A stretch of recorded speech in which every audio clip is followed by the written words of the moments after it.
Assim a gente pensa, assim a gente pensa. Não existe obediência cega, não existe fidelidade absoluta a nenhum ser humano. Que vocês ouçam o que eu tenho a dizer como se ouve a um ser humano. Ou seja, alguém falível, alguém que tem ideias, que não é absoluto, que não é onipotente, que tem ideias do que leu, do que viveu e que cada um pega essas ideias e diga, essa é minha, essa eu vou ficar, essa eu vou produzir. E a outra diga, essa eu tenho que adaptar, o Leandro está um pouco desequilibrado nessa.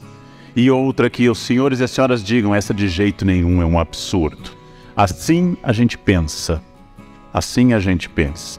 Não existe obediência cega, não existe fidelidade absoluta a nenhum ser humano, a nenhuma pessoa que tem suas características. Assim nós devemos sempre pensar em relação às coisas. Vivemos um momento atípico, aqui há muitos jovens que nunca tinham vivido uma crise tão profunda. Mas acreditem no tio, já houve várias. Ouçam o tio, já houve outras crises. Eu tenho uma experiência de 35 anos de magistério, sou tão antigo que dei aulas de moral e cívica e USPB. Os senhores terem uma ideia, alguns aqui devem ter tido aula de moral e cívica e USPB. Eu dei aula de moral e cívica e USPB. Sei todos os hinos, a letra de todos os hinos, bandeira, república e assim por diante. A crise atual é importante, a crise é significativa, mas é muito importante dizer que o grosso da crise econômica começou a passar, o grosso da crise econômica está se afastando, mas a crise moral e a crise ética ainda é muito intensa. Eu cresci ouvindo do meu pai e da minha mãe, estude para ser alguém, seja honesto. Hoje é difícil dizer essas coisas, porque tanta gente que não é ninguém chegou longe, tanta gente desonesta está no topo, há tantos canalhas nos governando, que a gente fica muito impressionado com as coisas. Então, é um momento específico, é um momento difícil, a crise está terminando, mas o quadro político está instável e, infelizmente, devo profetizar, o ano que vem não será fácil. A polarização vai continuar, o Face e as outras redes sociais vão continuar sendo uma arena de luta em que todas as opiniões são atacadas, e aí eu começo dando um primeiro conselho que não é filosófico, nem histórico. Eu dou um conselho absolutamente da minha avó, uma imigrante alemã que passou a vida inteira quase no Brasil. Não toquem tambor para maluco dançar. Não toquem tambor para maluco dançar. Quando alguém começar a berrar, a adjetivar com os olhos irritados, vão se afastando lentamente, concordem, tenham reações bovinas e saiam correndo. E saiam correndo. Não discutam com pessoas perturbadas. Não discutam com pessoas perturbadas. É perda de tempo, perda absoluta de tempo. Então, nesse quadro político instável de ódios, evitem o ódio, não cultivem o ódio.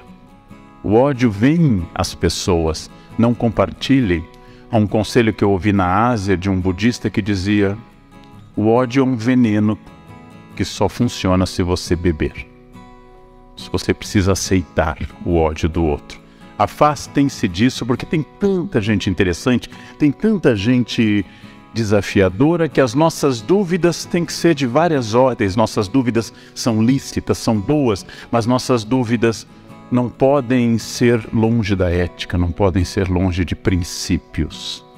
E como eu digo aos jovens professores que eu formo na Unicamp, um conselho que eu escrevi no livro Conversa com um Jovem Professor, é muito importante que em uma sala de aula exista ao menos um adulto. É bom que esse adulto seja o professor. É muito importante que num ambiente, por mais que tenha gente brigando, destruindo e gritando, que eu redobre a minha capacidade de ser pacífico. Esse é o primeiro ponto no momento que nós estamos vivendo. O mundo está em transformação. Essa transformação sempre ocorreu, mas ela se acelerou.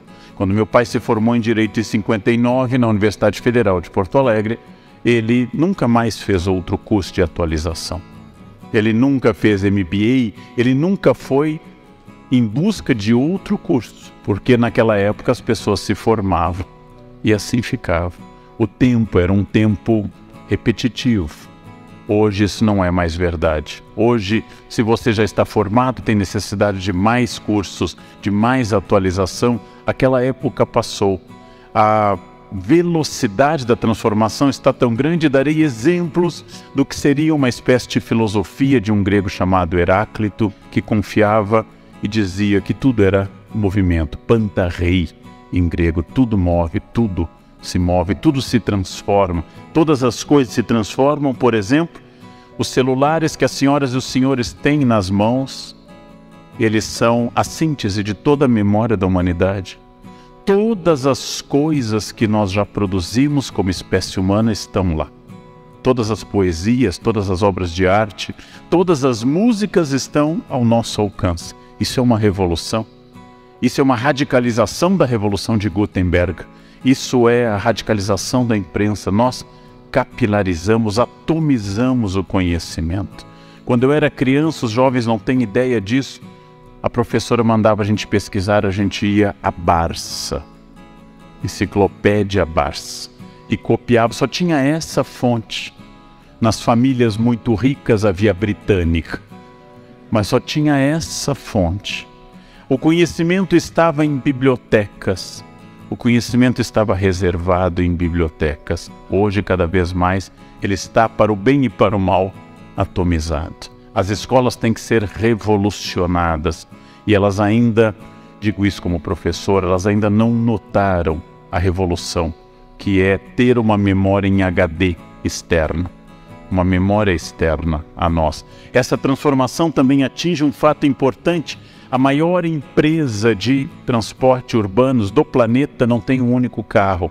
Ela é um aplicativo na nuvem. E se você não sabe o que é nuvem, você tem diploma de datilografia. Isso é uma característica. Você não sabe o que é nuvem, pensa em nuvem e acha que é um fenômeno meteorológico, você tem diploma de datilografia e fez o SPB na escola. Mais uma mudança importante para a gente registrar: a maior empresa de hospedagem do planeta, Airbnb, não tem um único hotel. Ela é um algoritmo de hospedagem, ela é um programa da nuvem também. Ou seja, essa é uma mudança enorme. Claro que já no século XVI, Camões nos disse: mudam-se os tempos, mudam-se as vontades. Mas hoje essa mudança não é mais de uma geração para outra. Não é mais de uma geração para outra, ela é uma mudança imediata. Uma pessoa de 15 anos já não pertence mais à geração tecnológica de alguém de 25. Ora, tudo isso, claro que assusta mais quem nasceu antes, e eu vou lembrar que nós temos 3 grandes etapas de valor na história humana. A primeira etapa, que nos dominou desde a pré-história, foi a força física. Era o guerreiro mais forte que dominava a tribo, que tinha valor como líder. Essa força física foi substituída pela força do capital. Quem é mais rico manda na sociedade. Não preciso mais ser o mais forte, basta ter mais dinheiro. Chegou a hora do velhinho gostoso e rico. Não precisa mais ser o mais forte. Eu posso ser o Neymar e serei lindo, desde que o dinheiro e a fama me acompanhem. Esse é um novo critério. É claro que força física ainda conta, é claro que dinheiro é fundamental, mas nós temos uma terceira etapa, e essa pouca gente se deu conta. Hoje o que manda no mundo é a inteligência e não a força física.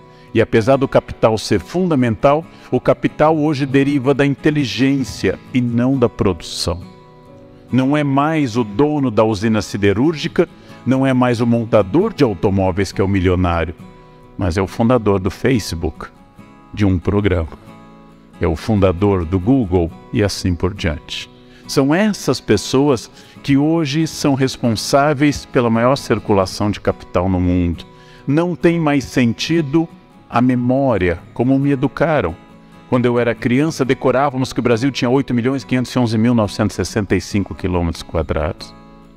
Nossas professoras, eu fiz um colégio interiorano, católico alemão no Rio Grande do Sul, ficavam felizes que nós soubéssemos que o Novo Testamento tinha 27 livros, 4 evangelhos, 1 Atos dos Apóstolos, 14 cartas de Paulo. um conjunto de cartas católicas e um Apocalipse. E aí nós tínhamos uma fé sólida, porque nós tínhamos memória. E essa memória, ela é importante. A memória é uma coisa importante, porém, o que hoje determina não é a memória, a primeira instância da inteligência, mas o que eu crio a partir da memória, que é a inteligência. Antes era culto, quem soubesse que a capital da Mongólia era o Ulaanbaatar, o do Nepal era Katmandu, quem soubesse que Lagos era a maior cidade da Nigéria, que o rio Congo era o único rio que atravessava o Equador 2 vezes. Nossa, que pessoa culta. Hoje isso está no Google. Isso está no Google, você não precisa mais decorar isso. Você decora se quiser, mas hoje a inteligência nos libertou da memória. E isso é fundamental. Memória entendida na filosofia clássica como uma das instâncias da alma para Aristóteles. Memória entendida como um dom do Espírito Santo. Memória entendida como uma série de valores, mas hoje apenas o primeiro passo para a criação, para a inteligência, para aquilo que você pode fazer como iniciativa e criatividade. E isso é muito importante, porque isso vai revolucionar a maneira de eu ensinar crianças e jovens. Ou seja, não mais para repetição, não mais para o padrão, mas para a criação. Se eu quiser que eles sejam cada vez mais pessoas que possam se adaptar à mudança. E é difícil. E por que é difícil me adaptar à mudança? Porque o primeiro limite é aquilo que eu, mais velho, valorizo, que é a tradição. Ora, por que é que o cérebro humano valoriza a tradição? Porque o cérebro humano é uma máquina eficaz, que gosta de economizar energia. E a economia dessa energia é fundamental porque ela significa que o cérebro não quer fazer ações desnecessárias. O cérebro é uma máquina eficaz. Sempre foi assim. Assim foi desde o começo. Ora, era muito interessante quando eu questionava, eu fiz música também, uma professora que nos dava, por exemplo, canto gregoriano, uma velha senhora, uma freira alemã, que dizia, você tem que aprender o modo frígio, você tem que aprender o modo dórico, você tem que aprender a ler em clave de dó. E a gente, mas por que, irmã Luísa? Porque quando vocês ensinarem, vocês saberão. Ou seja, ensinar era o sistema que auto-justificava o que havia antes. E isso é uma coisa interessante porque a tradição vem ao lado de um mecanismo fundamental, que foi colocado na espécie humana como uma forma de sobrevivência, que é o medo. O medo é prudente. O medo pode ser uma virtude que impede, segundo Aristóteles, o exagero, ou seja, impede a temeridade, já que o equilíbrio é uma virtude aristotélica. Porém, quando o medo nos domina, ele se chama covardia. Eu valorizo muito um aluno que no doutorado vai fazer um seminário, como fizeram terça-feira, sobre a obra que eu estou analisando, e aí ele tem medo, ele treme, mas ele enfrenta e faz. Eu valorizo muito quem domina seus medos, quem tem medo de voar e voa, quem tem medo de casar e casa. Eu valorizo quem enfrenta o medo. Mas veja, nós, seres humanos, somos descendentes de covardes. Quando nossos ancestrais chegaram à porta da caverna, uns disseram, vão na frente, vão na frente. Vamos ver se no fundo da caverna há animais. Os que foram na frente morreram. Os que ficaram na porta da caverna prudentemente ou com medo são nossos ancestrais. Nós somos descendentes de pessoas prudentes. Bem, o excesso de medo, o medo dominando, chama-se covardia. A genética é uma coisa importante. Há pouco, num debate para um livro, uma autoridade me disse, talvez a gente tenha apenas 5% de liberdade, o resto é genética. Eu não sei o número exato, eu não tenho capacidade de pensar nesse número, porém, 5% é bastante. As abelhas têm 0. As abelhas são exclusivamente guiadas pela genética. Nenhuma abelha amanhece republicana. Nenhuma abelha vai vamos derrubar essa rainha que não faz nada. Nenhum leão pode se tornar vegano. Ele não pode amanhecer, chega de maltratar as zebras, vamos sentar na selva em plena harmonia comendo queijo tofu. Não é permitido ao leão isso. Não é permitido ao leão isso. Os seres animais tidos como irracionais seguem um código genético. Nós somos livres. O livre-arbítrio é uma profunda característica da humanidade.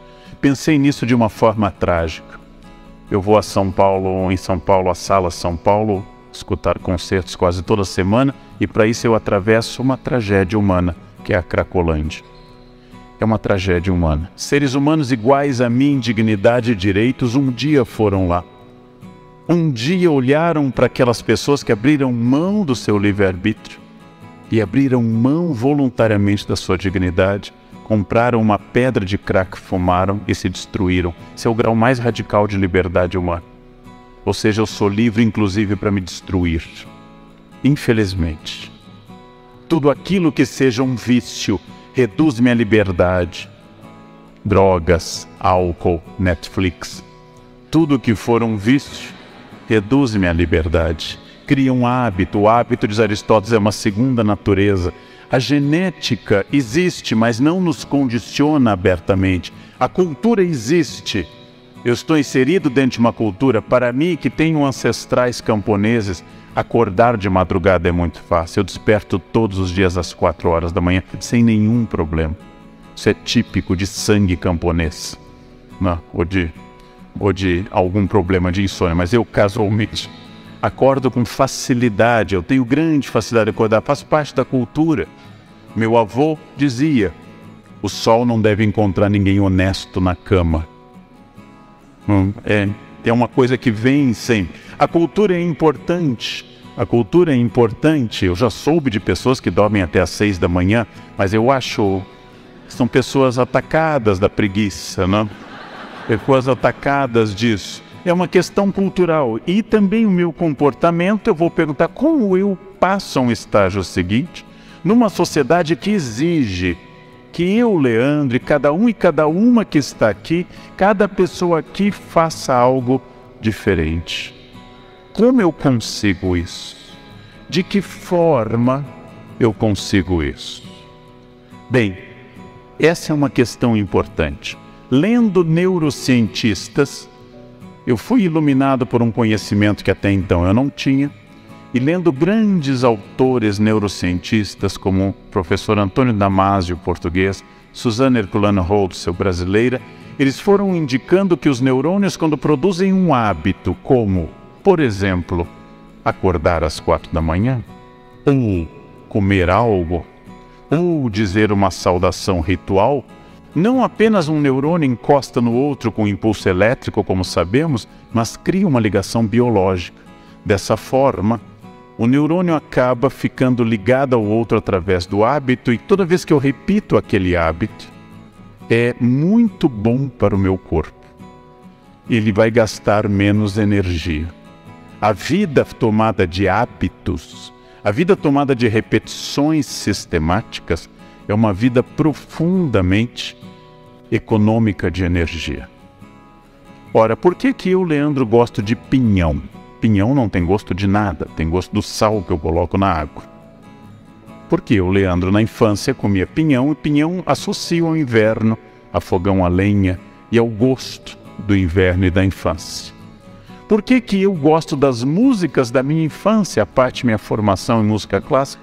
Por que eu gosto de Legião Urbana?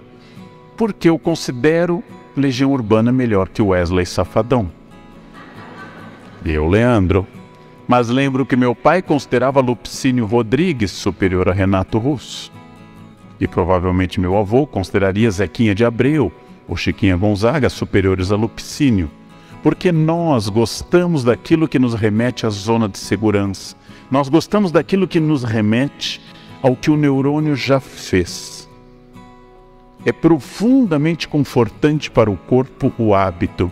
Quem acorda sempre na mesma hora, quem deita sempre na mesma hora, quem come sempre na mesma hora, quem come mais ou menos as mesmas coisas, quem faz mais ou menos as mesmas coisas, produz sobre o corpo e sobre o cérebro um efeito bastante profundo de método, de ordem. E o neurônio gosta disso, e nós nos inserimos nessa ordem. Ora, essa ordem não é boa nem ruim, apenas ela é uma ordem. E ela é absolutamente biológica e produz a zona de conforto. O mundo da minha avó e da avó dos senhores tinha forma. Talvez o mundo das mães talvez ainda tivesse forma. O mundo de hoje não tem forma.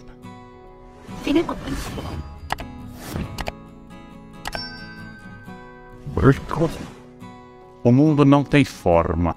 Ele não tem um princípio estabelecido. Devo colocar meu filho numa escola tradicional ou construtivista? Minha avó teria uma resposta clara. Quais são as melhores carreiras? Qual é a melhor maneira de fazer um casamento? As respostas eram muito claras, elas não são mais. Quando os pais angustiados me trazem como professor sobre onde devem colocar o filho para estudar, eu sempre digo, não se preocupe, tanto faz, vai dar errado de qualquer jeito. Então, faça o melhor possível, só ele vai ao psicólogo por motivos diferentes. Tá? Quem teve pais que interferem demais vai por um motivo, quem teve pai que não interfere vai por outro motivo. Mas eles irão ao psicólogo de qualquer jeito. Tá? E o Rivotril continuará sendo uma grande âncora neste país. Essas certezas do que era uma carreira, do que era um casamento, do que eram as coisas certas e erradas, pessoas boas e pessoas ruins, ela desapareceu. Nós somos um mundo líquido porque sem forma somos obrigados a criar nosso sistema de valores. E o maior símbolo deste mundo, agora eu saio um pouco do nosso querido Bauman e vou para outros autores, como Giddens, por exemplo, ou Manuel Castells, é o que está acontecendo neste momento nessa sala. Eu estou falando, as pessoas prestam atenção e há dezenas de celulares ligados, tirando foto, gravando, filmando e dizendo, estou aqui, kkkk, que é a conversa básica das pessoas. Como eu já disse várias vezes na internet, é uma fixação no potássio, né? Kkkk, potássio, potássio, potássio. As pessoas deviam variar os elementos atômicos, mas o potássio tem uma força enorme, né? As pessoas estão fotografando, filmando, ou seja, o corpo está aqui e a mente está longe. Mesmo quem não está fazendo isso, está atualizando, entrando no Face. Essa é uma característica contemporânea. A minha geração ainda vai estranhar. E quando a minha geração morrer, não haverá mais estranheza com isso. Eu fiz uma experiência na Unicamp para exemplificar isso e para mim foi impressionante. Irritado com os alunos da pós que não paravam de acessar celulares e tablets, eu pela primeira vez na vida enfrentei uma sala de aula com um tablet e celular abertos e fingi que atendia mensagens. E um aluno perguntava só um pouquinho e digitava alguma coisa fictícia. Eu queria mostrar a eles que horror era não estar focado. Ao final de 4 horas de aula, triunfante, pedagógica, eu disse a eles, vocês notaram o que aconteceu hoje? Eles todos, não professor, o que foi? Nenhum deles não. O que significa isso? Quem ainda gosta de foco é velho. É isso. Essa ideia de foco é uma ideia de um mundo mais tradicional. Marx, em 1848, no Manifesto do Partido Comunista, dizia que o nosso mundo entrou numa fase, 1848, onde tudo que é sólido desmancha no ar. Nosso mundo entrou nessa fase e essa fase vai continuar por algum tempo. Pelo contrário, ela está se acelerando. E a velocidade dessa transformação faz com que eu perca a referência, porque aquilo que transformou o meu mundo já perdeu o significado. Quem tem datilografia na cabeça tem uma outra formação. E o que é mais notável, eu perdi meses de vida fazendo o curso de datilografia. Eu tenho diploma de datilografia. Meu sobrinho de 19 anos nunca viu uma máquina de escrever e digita mais rápido do que eu. E ele digita no celular com os polegares e eu digito com o indicador. É um problema estrutural na articulação das pessoas de idade, polegares e indicador.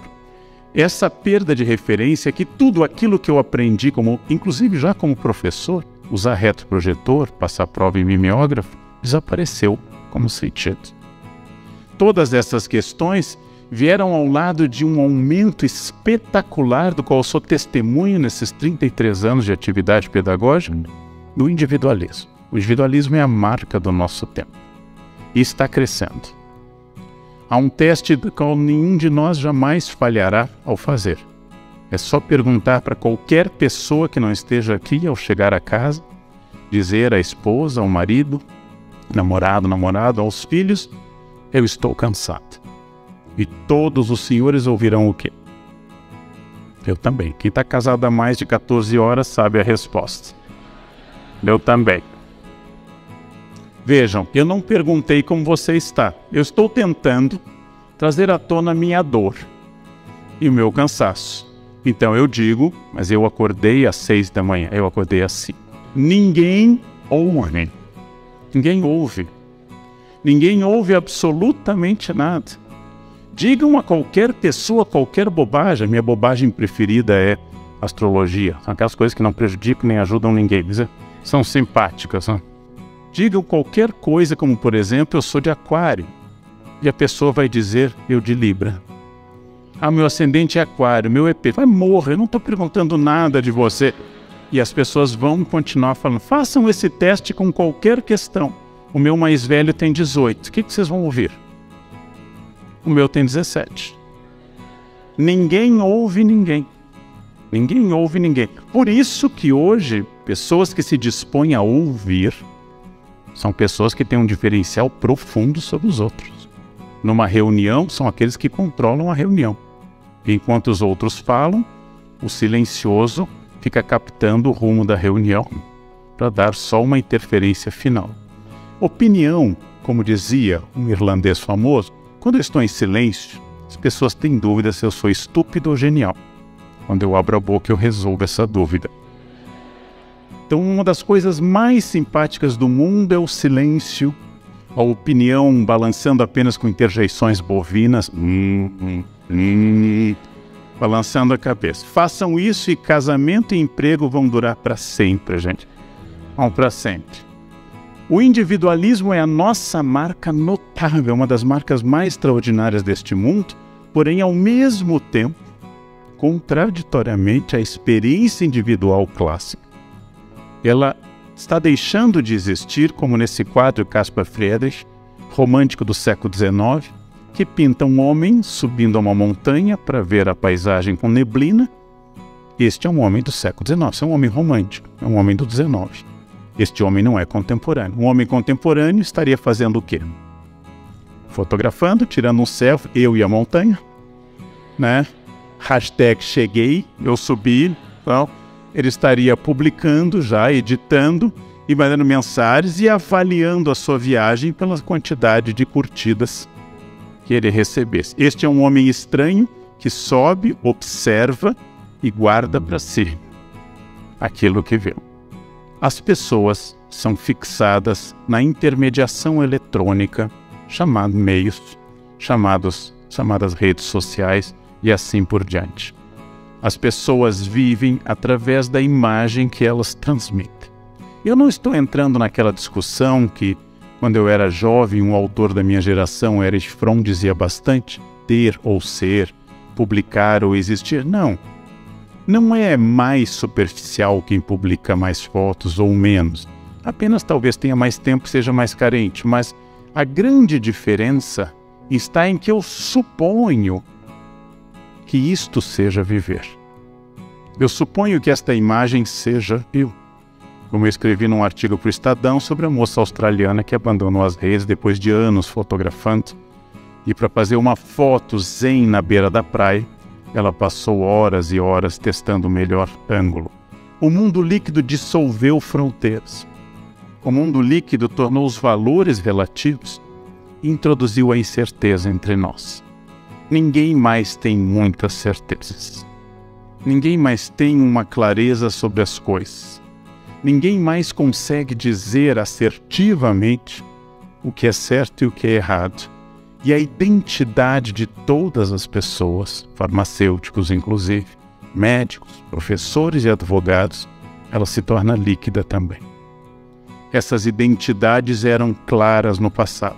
O simples uso do guarda-pó, do jaleco, o simples uso de um avental caracterizava uma pessoa. Hoje tudo tem que ser conquistado. Eu só reclamo isso, e já reclamei várias vezes, que eu fui aluno numa época que os professores tinham toda a razão.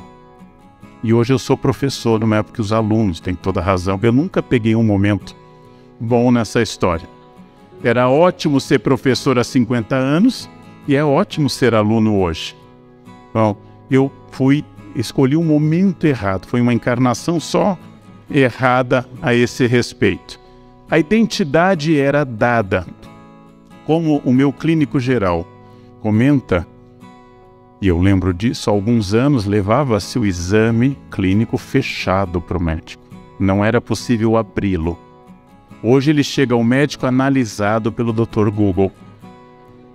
Você chega lá e diz, doutor, eu estou com HDL, aí o meu médico, o Dr. Jairo Idal, diz, e o que você recomenda nestes casos? Né? Porque as pessoas começaram, inclusive, a ler bula, extraordinário. Elas começaram eu já não posso mais, a presbiopia não permite, mas elas começaram a ler bula. A identidade é um problema. Identidade de tudo. De absolutamente tudo. Essa identidade tem apenas uma questão que não mudou, mas se intensificou e com a qual nós medimos hoje a capacidade de uma pessoa, que é seu poder de consumo. Não há nada mais depressivo do que não poder consumir. Zygmunt Bauman sugere num livro, 44 cartas, que as lojas, isso é particularmente importante para a área dos senhores, que as lojas deveriam se chamar farmácias, porque elas são a solução para diversos males, como depressão, angústia, etc. As lojas deveriam ter uma identificação farmacêutica. E de acordo com a quantidade de gastos, elas poderiam botar uma tarja preta. Por exemplo, essa loja é só para casos breves. A ideia do Zygmunt Bauman. Eu acabei de ver uma enquete num jornal na hora do almoço, de pessoas dizendo que compras relaxam, que comprar deixa a pessoa feliz. O elemento redentor é o consumo. Hoje nós consumimos mais do que nunca, com problemas ecológicos, psicológicos e também financeiros. O Brasil é uma nação, por exemplo, profundamente endividada, especialmente em determinadas categorias sociais. E é muito importante pensar que quando eu chego a este ponto, eu passo a confundir o fim de um mundo com o fim do mundo. Todas as pessoas mais velhas estão achando que o mundo está acabando, porque elas não se adaptam mais a isso. Qual é o mundo que eu quero? Qual é a família que eu quero? Eu não posso mudar o mundo, mas eu posso mudar o meu mundo. E isto fará um mundo mais ético. A ideia de que o mal seja externo é uma fantasia. Lembrem que quando os aviões, em função do 11 de setembro de 2001, decidiram blindar com aço a porta dos pilotos para impedir que terroristas invadissem aquele espaço, como aconteceu tragicamente, eles fizeram isso e isso provocou que um alemão depressivo jogasse, porque não dá para arrombar aquela porta. A ideia de que o mal seja externo é uma fantasia romântica. O mal habita em todos nós. Todos temos potencial para tudo e depende de uma série de circunstâncias. A ética trata de como eu trato essa natureza humana, no qual todos temos potencial muito grande. Não me refiro a esquizofrênicos. Não me refiro a pessoas que têm uma perturbação estrutural mental e que, segundo me disse um amigo psiquiatra, de fato veem coisas. Não é que eles têm a sensação de ter visto. O cérebro manda a imagem da visão e do som. Essas pessoas sofrem de um mal, são uma exceção. Estou falando dos homens comuns. A marca que perturba a relação ética é exatamente que querer fazer algo tornou-se sinônimo de poder fazer algo. Porque as pessoas agora têm como regra ética a distinção apenas do seu poder. Então aqueles que podem mais, fazem mais. E os que fazem menos, fazem menos. Eu posso criticar alguém que se preocupa muito com a boa forma. Olha, aquele cara só faz exercício, tem abdômen definidos, ele é obcecado. Posso, se eu também tiver. Se eu não tiver, eu devo me calar. Eu posso dizer que dinheiro não traz a felicidade, se eu for o Bill Gates ou Steve Jobs. Porque eu não sei se dinheiro traz a felicidade. Bom, não. Então, quando eu tenho uma informação, eu posso criticar o outro. Você estuda demais, essa é a sua obsessão com o estudo. Se eu estudo tanto quanto, eu posso dizer isso. Se não, é muito curioso que isto não é uma crítica moral, mas é uma questão chamada inveja, que é a tristeza pela felicidade alheia. Eu fiquei muito impressionado ao ler há 2 anos a biografia do Steve Jobs, falecido, porque este homem de uma cabeça incrivelmente criativa, e a biografia é ótima, ele conta lá pelas tantas que o primeiro dinheiro que ele fez na vida, criança de origem síria, que ele é adotado por uma família americana, o primeiro dinheiro que ele fez na vida foi com o que ele chamou de caixa mágica, um aparelho eletrônico que roubava o sinal interurbano da AT&T dos Estados Unidos. Ele vendia esse aparelho que você, acoplando ao telefone, tornava local uma ligação interurbana. Um telefone fixo. Os jovens não sabem o que é telefone fixo. Anotem, depois o tio explica. Era um aparelho que ficava na mesa e a gente discava. Vão anotando essas palavras, depois o tio mostra com a ajuda da internet, tá? A gente discava aquilo, não? E às vezes a linha dava ocupada. Isso.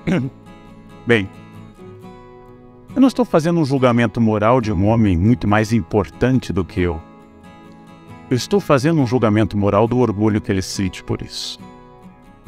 Uma outra biografia, que é uma biografia de um empreendedor brasileiro, que agora não é mais tão rico, ele conta na sua autobiografia, que o filho alega ter sido o único livro que leu na vida, que ele trazia joias da Europa costuradas na bainha da calça. E com contrabando de joias ele começou a acumular dinheiro. Vejam, eu já fiz muita coisa errada na vida. Nunca contrabando de joias, mas já fiz muita coisa errada. Agora eu nunca vou me orgulhar disso. É essa a questão que eu estou trazendo à tona. Eu não vou me orgulhar num momento de fraqueza que por falta de caráter ou por falta de oportunidade ou de consciência eu fiz alguma coisa errada. Eu vou ter vergonha disso. Eu vou ter vergonha de todas as vezes que eu menti para as pessoas que eu gosto. Eu tenho vergonha, não posso me orgulhar do mal. Essa é a grande questão, porque este é o modelo de empreendedor que é apresentado ao mundo. Este é o homem que venceu porque passou por cima das regras. Uma grande empresa brasileira pede para eu dar uma palestra para os seus funcionários dizendo: nós queremos que o senhor estimule neles o empreendedorismo. Eu disse: mas se eu estimular, eles vão sair da empresa. Que empreendedor não combina com CLT. Vocês estão confundindo estimular a atividade, a criatividade ou a dedicação, a identidade corporativa, com o empreendedorismo. O empreendedor, por natureza, é alguém que quebra as regras. E como é que eu vou querer um empreendedor na empresa? Alguém criativo? Se a primeira coisa que eu vou medir na entrevista é se ele está vestido de acordo com todo mundo. Ou seja, se o homem está de terno escuro, se a mulher está de tailleur com poucas joias. Se eu quero que ele tenha uniforme, como é que eu quero um empreendedor? Se ele aparecer com cabelo roxo ou com um adereço de caveiras, eu não vou contratá-lo. O que significa isso? Que eu não estou querendo um empreendedor. A minha birra não é com o erro. A minha crítica não é moral. Olha o que Steve Jobs fez, eu nunca faria. Provavelmente eu faria, talvez pior. A minha birra é como orgulho diante do ilícito. Então, talvez seja o ponto que nós estejamos, que as pessoas estejam se orgulhando do ilícito. E isto dificulta, inclusive, a nosso diálogo. Sem ética não há diálogo. Quando não há mais ética, não é mais possível a vida em conjunto. Eu posso negociar, por exemplo, dentro da relação de um casal, praticamente tudo. Eu posso dizer que você foi violento na fala, ou que você foi injusto, que você foi agressivo.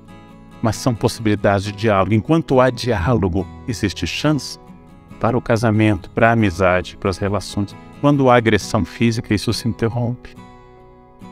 Se você levou um tapa na cara e continua dialogando, a próxima etapa é ler 50 tons de cinza e ser feliz no casamento, porque você está, de alguma forma, gostando disso.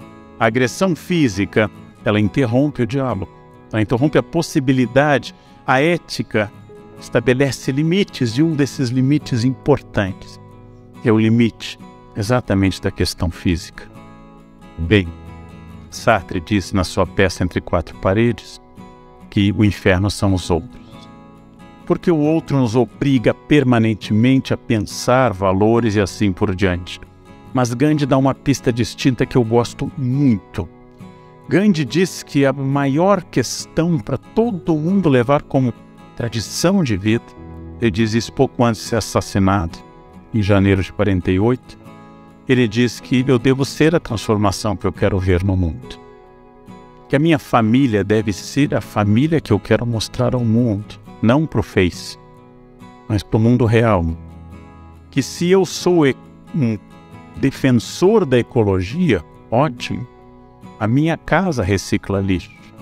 Eu não preciso protestar contra uma empresa em Mariana. Posso protestar contra a empresa em Mariana, mas a minha casa recicla lixo. Se eu sou contra preconceitos absurdos como o machismo, como preconceitos absurdos como a homofobia e o mais indescritível de todos, que é o racismo, que é a imbecilidade mais sólida que a espécie humana já criou, se eu tenho isso como meta, como eu tenho militar em grupos antirracistas, eu tenho que demonstrar que eu sou o exemplo disso. Quando eu sou o exemplo disso, eu comecei a mostrar ao mundo o que eu quero. Agora, onde eu meço essa ética? Aí tem uma regra que não é minha, é de muita gente. Eu não meço a ética quando eu falo com o juiz do Supremo Tribunal Federal. Eu não meço a ética quando eu estou falando com o delegado. Eu não meço a ética quando eu estou falando com alguém mais forte do que eu, física ou institucionalmente. Eu meço a ética falando com faxineiros. É aqui que eu meço a ética. Com as pessoas que eu não precisaria ser ético, é que eu meço a minha ética.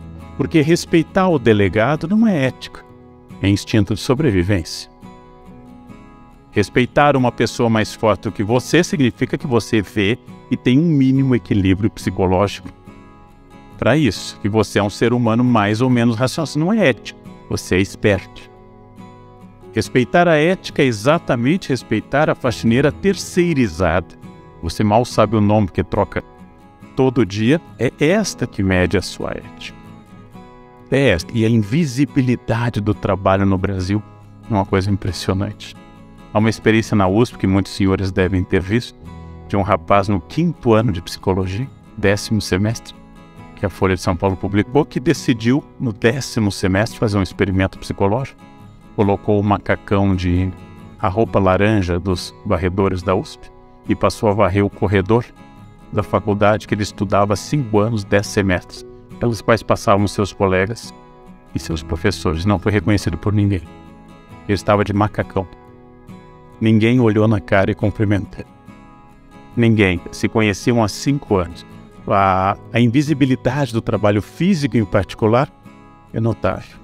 Ela é notável. Então eu tenho que ser a transformação que eu quero ver no mundo. Qual é a família que eu quero? Qual é a farmácia que eu quero? Qual é o mundo que eu quero? Eu não posso mudar o mundo, mas eu posso mudar o meu mundo. E isto já é muito, a maioria das pessoas não faz nem isso. E isto fará um mundo mais ético. E eu tenho insistido nisso em todos, eu volto a este tema, em todo lugar, independente do enfoque que eu dou. A vida ética é uma vida mais fácil. A vida sem ética é uma vida difícil. Porque a pessoa sem ética tem que mentir e tem que ter uma excelente memória. Ela tem que ser perfeita nessa memória. A vida sem ética é muito trabalhosa. Eu posso roubar de uma empresa pública e posso me dar bem com isso. Posso conseguir uma casa no Lago Sul, em Brasília, e posso conseguir um iate. Mas um dia pode ser que alguém perceba isso. Então eu vou viver a vida inteira com medo, que é aquilo que eu disse ao aluno da cola. O tempo que ele perdeu fazendo aquele papel seria o mesmo tempo de ler o texto. A vida ética é a vida mais fácil. Quando um policial me para, eu saio tranquilo, porque todos os documentos estão em ordem. E eu guardei o extintor, just in case, que vai voltar. É um conselho que eu dou às pessoas, nunca joguem fora. Eu tenho também o kit de primeiros socorros, porque um dia pode voltar. Eu não tenho medo que um policial me pare e eu saio sorridente do carro, porque nada está errado ali. Agora, se você venceu a carteira e você tem que ficar acessando sites para dizer onde tem blitz e sai apavorado, não é mais fácil no poupa-tempo? É muito mais reto ser honesto do que desonesto. É muito mais fácil ser fiel à esposa do que infiel. Agora, eu não gosto mais dela ou dele, não tem problema, isso acontece, é doloroso, mas acontece, separa. Mas viver esta vida dupla é doloroso. Eu posso roubar, é possível. E posso obter, ao contrário do que diz a tradição, o crime compensa, e bastante. Porém, ele não compensa para sempre. Ele não compensa por muito tempo. Imaginando o que é você estar em casa e você ser preso pela Polícia Federal na frente dos seus filhos. A vergonha, a humilhação que deve ser. Você pode sair fazendo gestos de vitória, mas você está destruído. Você acaba de ser preso na frente dos seus filhos. Valeu a pena todo o poder e o dinheiro pela humilhação de uma família destruída? É isto. A vida ética não é melhor porque tem um Deus olhando apenas. Se eu for religioso, pode. A vida é melhor porque ela é mais fácil, mais tranquila. É mais fácil não beber e dirigir depois sem medo de acidente, sem medo de polícia. É mais fácil não beber. Bem, a junção de uma tradição religiosa que é a moral, a reflexão de uma tradição racional que é a ética, junto com a formação psicológica que é o caráter, é aquilo que o Luc Ferry, num livro clássico, chama de a vida que vale a pena ser vivida. A vida válida, a vida que eu encerro alegremente, a vida que dá essa alegria. Mais do que nunca que o indivíduo tem que dizer, mesmo que a sociedade inteira diga outra coisa, quais são seus valores. E isto é uma decisão. Hoje de manhã alguém me perguntou se eu não ficava irritado com tantos elogios no Face. Eu disse, olha, o elogio significa que o eu daquela pessoa concordou comigo. A crítica significa que o eu daquela pessoa não concordou. E os dois continuam valorizando o seu eu. Eu tenho que estabelecer princípios para mim que não se abalem com o elogio ou com a crítica. Que observe as críticas se elas forem boas, mas que entenda que os valores são meus. Mas a minha percepção fechada sobre mim, que é a percepção líquida, acho que a maioria das pessoas tem uma dificuldade enorme em perceber essas coisas. Perceber o espaço do outro.